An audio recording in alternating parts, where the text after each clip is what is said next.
Straight Talk Africa, 120 million people have been forcibly displaced worldwide.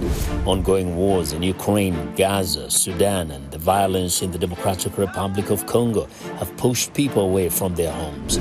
Some spend their whole life in refugee camps, others trek to a host country, and some become agents of change. Straight Talk Africa starts right now.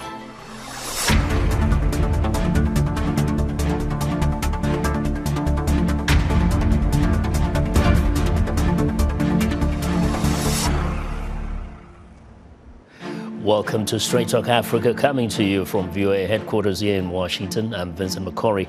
Now, every year, World Refugee Day gives the international community the opportunity to focus on the plight of displaced people. The figures are staggering. 1 in every 69 people in the world are displaced. These are refugees, asylum seekers, internally displaced people, people fleeing conflict or persecution or natural disasters due to climate change. The first figures that the United Nations Refugee Agency released for 2023 show that over 117 million people have been displaced. The UNHCR recently revised these figures to over 120 million, marking an increase in the first 4 months of 2024. Now, for more insight, we turn to VOA United Nations Correspondent Margaret Besheer, who joins us from the UN headquarters in New York. Hi, Margaret, and welcome to Straight Talk Africa. Thank you. Happy almost World Refugee Day. I know we're close there. Now, we have seen an unprecedented surge in forcibly displaced people this year. How is the United Nations trying to deal with it? Right. Well, you said the number. It is staggering. 120 million people. The UN says that's nearly the population of Japan. So imagine an entire country of displaced people across the globe. Bottom line, this number is not going to go down significantly unless there are political settlements to major conflicts. This conflict is really the main driver of displacement across the globe. So here at the UN, there are special envoys, there are diplomats, they are all working on different crises to try and resolve them, but they are often obstructed on the ground by the stakeholders, the actors who are the protagonists in the conflicts and those who are supporting them, external actors. So this has been a real problem for the UN to get traction in trying to resolve some of these crises.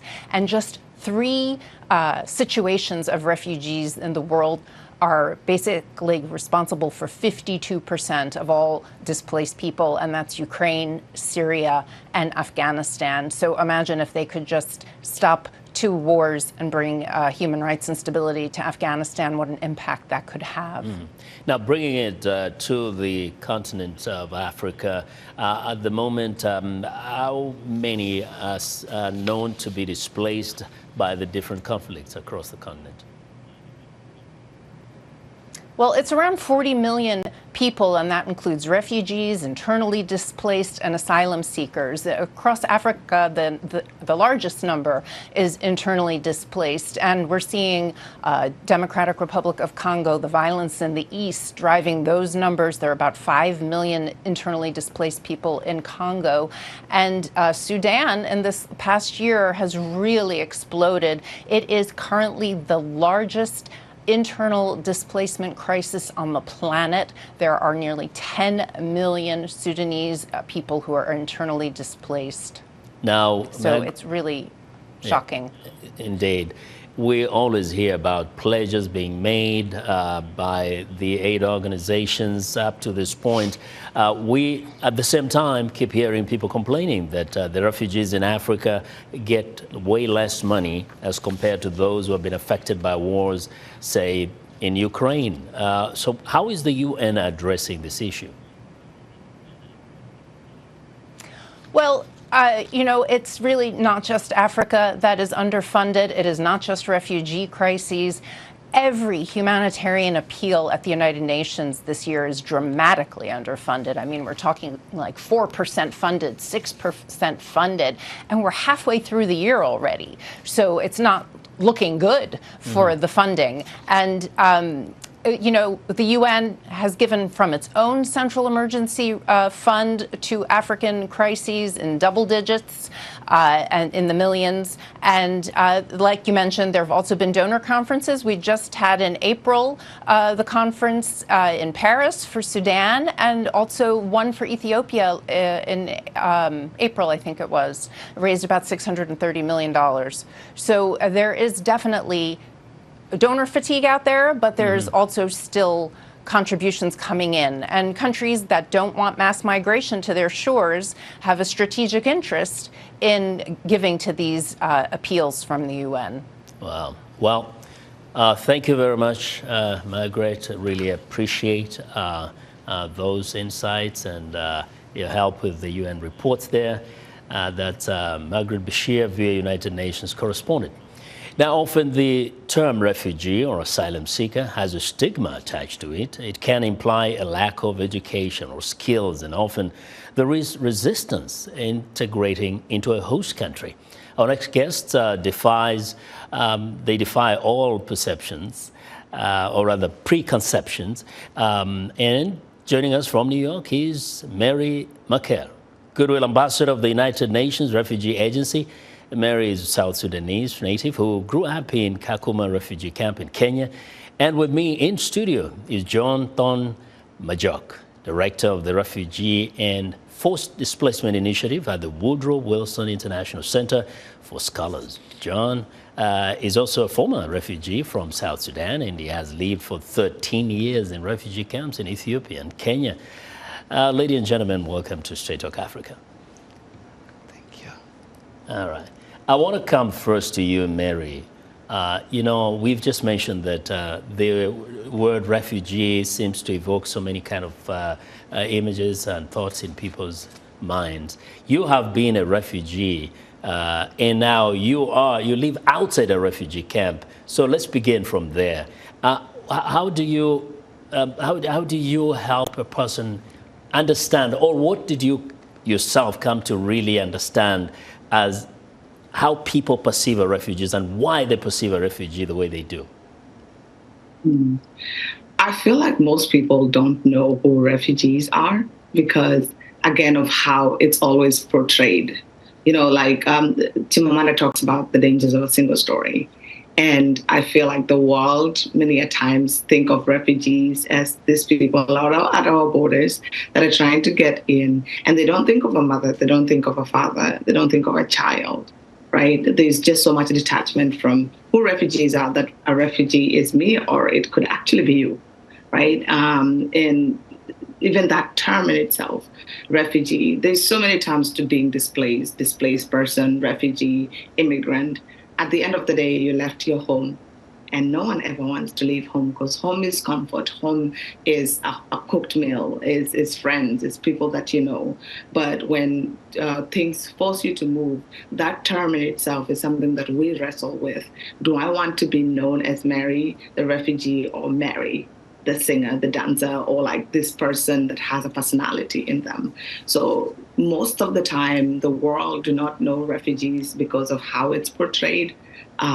Well, refugees are actually anybody that has been forced to leave their home because of circumstances. And even them, or even us as refugees, we wrestle with that term. We wrestle with that perception of who is a refugee. Mm-hmm. Thank you. And John, maybe your thoughts on the same, and especially the fact that when you see people in refugee camp, you see a young fellow in a refugee camp, the sense people have is this person who is living in terrible conditions and probably has no hopes, cannot probably amount to anything. It's just a refugee. Yeah, you know, you just had the numbers reported, 117 million refugees and displaced people in general. Out of that, 47 million are children below 18 years. These children have a bright future, but the circumstance they are in have just warehoused them somewhere where they don't see hope. And so the story of refugees need to be framed differently, not just the labels, the numbers, But these are the human faces behind the numbers. These are children, these are our neighbors, these are our friends, these are our fellow human beings. And so I argue that refugees must be identified by their humanity as opposed to their circumstance. The circumstances that they are in, they are vulnerable, but vulnerability is not inability. And so we want to frame by talking about their talents. When they feel safe, they will contribute to the society just like anybody else. And I think giving them the opportunity in the host countries, just like I was given opportunity when I was in Ethiopia, in Kenya, I think you bring the best out of them, and then the world can see what is not often seen. And so talking about their agency, not just as passive victims, not just as aid recipients, they are human with potential. And I think that will frame the narrative. And which is important to always have in mind, because you came from somewhere. Nobody chooses to be a refugee. Now, Mary, you were a young person living in a refugee camp in Kakuma in Kenya. At what point did you know that I need more than this? My life has to be more than just a refugee girl in a camp. I feel like it's since I was a little girl. You are in a refugee camp tucked away in the middle of nowhere, right? And I look up into the sky and you see all these planes passing, and like, I know there's a life outside these camp walls. I know there's something beyond me. I'm in a classroom of 200 kids with one teacher that is probably not a trained teacher trying to teach me the new language. And even just the idea of languages and having to relearn and assimilation. And you see your mother, your strong mother, become so vulnerable in front of your eyes. And I know this is not how life is supposed to be. You know, my parents always told me the stories of Sudan and the beauty that they left behind. And I knew there was something out there for me. So I think since the moment I came to Kakuma, I knew I wasn't supposed to be there. Right? And you see visitors coming to the camp and like, they must have come from somewhere. And you see people crying when they look at you and they're like, okay, I must be living a shitty life, right? And there's something out there for me. So for me, education became a leeway or a way to move out of the camp. And I wanted to dream of a life outside those camp walls every single day. And I saw education as a way to get myself out of that. And so many other refugees still see themselves, but again, it's always like a dead end. It's a false promise, because very niche opportunities come to the camp, and that is 20 years. Like, I came as a little girl, and you realize you're going through puberty in the camp. You realize that you're now 10 years old, you're turning 20. Oh my God, I'm going to get married in the camp. I'm like, there's no way. It's a temporal space, and you start to look up things. You go on Instagram as a young teenager in the camp, you're like, oh, there is a life beyond this. There is a life beyond getting food rations every month. There is a life beyond like 7 p.m. curfews and you have to be in your house. And you see COVID and everyone is surprised that there is curfews, and that's our life. That's how we grew up. We knew there was a curfew at 7, right?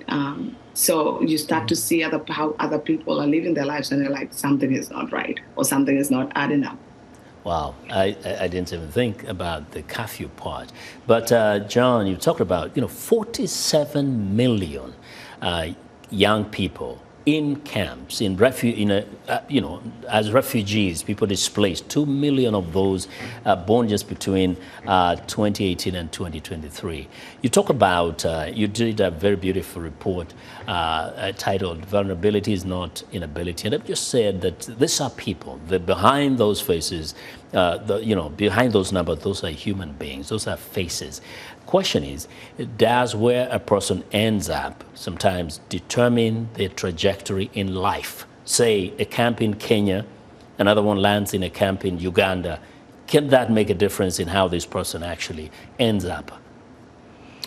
Yeah, I think different countries have different way of hosting these displaced people. And those policies make a difference in the way a child look toward the future, whether the child can see there's a hope beyond the current situation. In Kenya, for example, I lived there since the 1990s to 2001. And there was a sense that there's no way beyond this if we have to live here for so long. And that's where this lived experience come in. When I got the opportunity to come here, I see there is a change in narrative that people need to be lifted up, that there is hope beyond where they are. And where the host countries come in is that give these people opportunities to live their life in full. Refugee status should not hamper refugee dreams. And so in Uganda, they give refugee land to settle, and then they can cultivate to make their livelihoods and meet their ends. That's which makes them feel almost like normal, to some degree, like you have a home. Exactly, yes, self-sufficient. Yeah. I grew up in a society where you are self-reliant. Yeah. But when you come to a refugee camp, you live a life of dependency on the UN. And so policies make a difference. If you integrate these people into the society they are in, they will make their life better. Yeah. On the other hand, if that situation is not, the host countries are not able to give them policies, integration, then resettlement become an option, which is the way I came here. And this is also a durable solution to these people. And you'll tell us a bit more about that. Yeah. But it's time for a short break. When we come back, we'll continue our discussion about how access to education can change the lives of refugees, and we'll discuss what the international community can do better to help people who are forcibly displaced. Stay with us.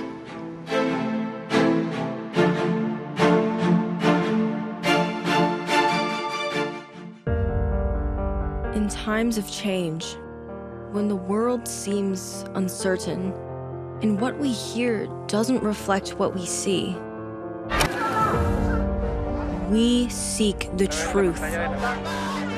When we are told only part of the story, we lose trust. In moments of crisis, our dreams, hopes, and wishes for a better tomorrow depend on a free press.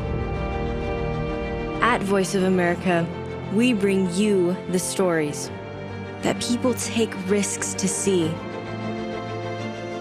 We connect the world and unite it with truth. At Voice of America, we show you the whole picture.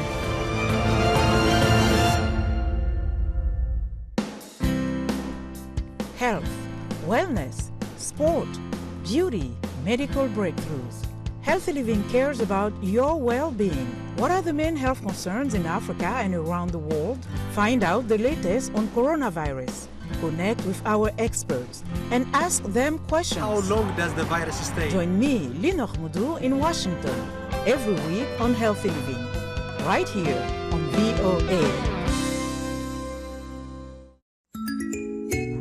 The time of the year is here again for the world to shine a light on the rights, needs, and dreams of refugees so they can not only survive but thrive. This week on Our Voices, we focus on the resources available for refugees by refugees, especially for women and girls. We will also highlight refugee women who are champions of change inside and outside refugee camps. Join the conversation each week right here on Our Voices.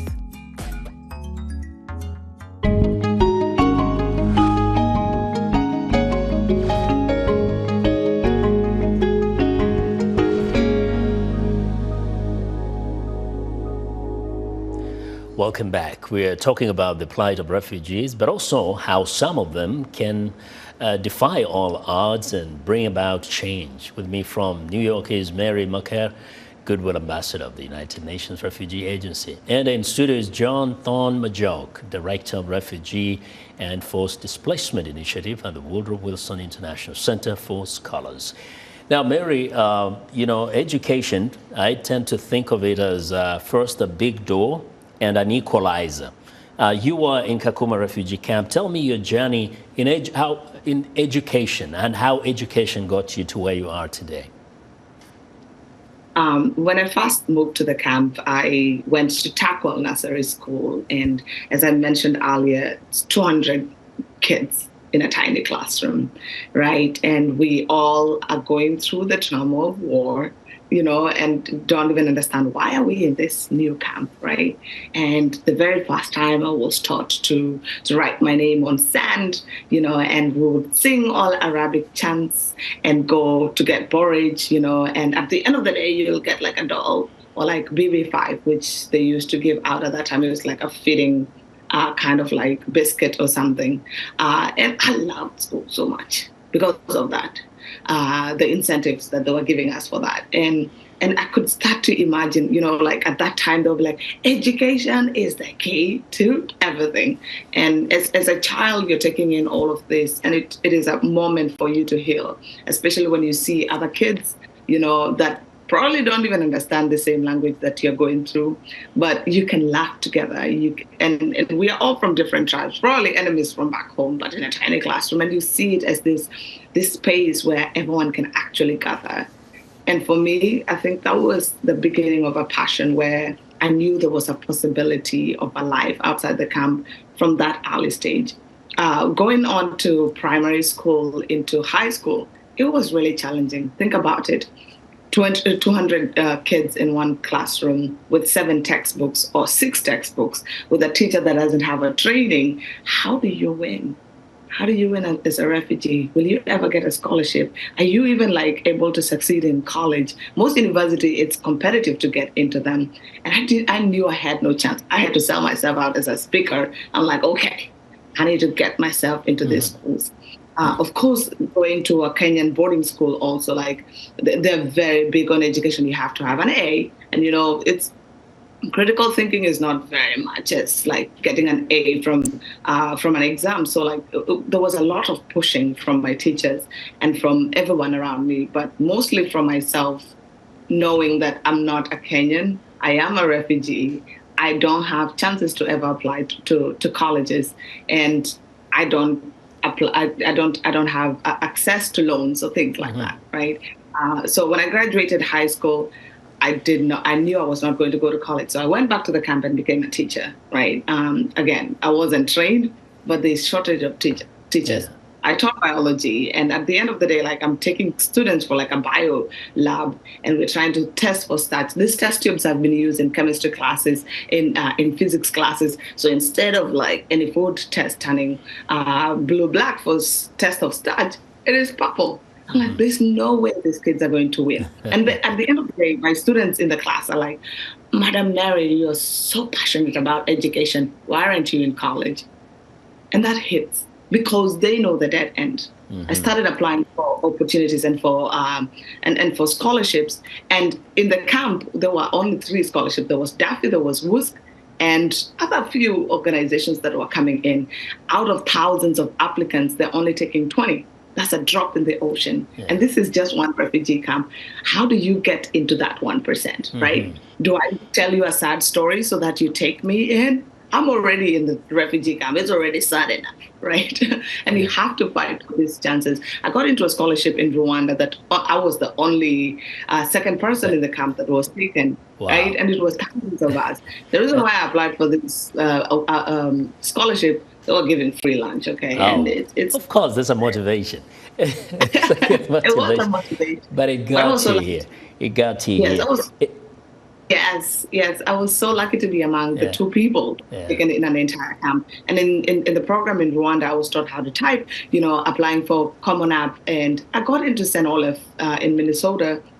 And I was so hungry for change. I really wanted to create more opportunities for refugees. So any kind of grants, I was applying for all of that. Now, you'll tell us a bit more about what now you've done for others. But quickly, I wanted to come to John. You talked about the potential that refugees have. Do you also see that as one of the most important things that can be done, giving kids who have been displaced the equal opportunity for education, and how that can open other doors? But what can be done at the country level and by international communities to make sure there's that level playing ground, even for a kid who was born as a refugee or is in a displaced internally? The Refugee and Forced Displacement Initiative report that came out last month from the Wilson Center identified 6 key areas that the international community and countries can make different in terms of policy that will improve the lives. One is focusing on prevention and preparedness. Again, displacement, you can't prepare for it. But once it's done, when people are displaced, the next key area is protection. Protect them through the policies. Third is talking about solution for the protracted refugees. That's those who have lived in camps for decades, just in like Kakuma, Dadaab, other camps.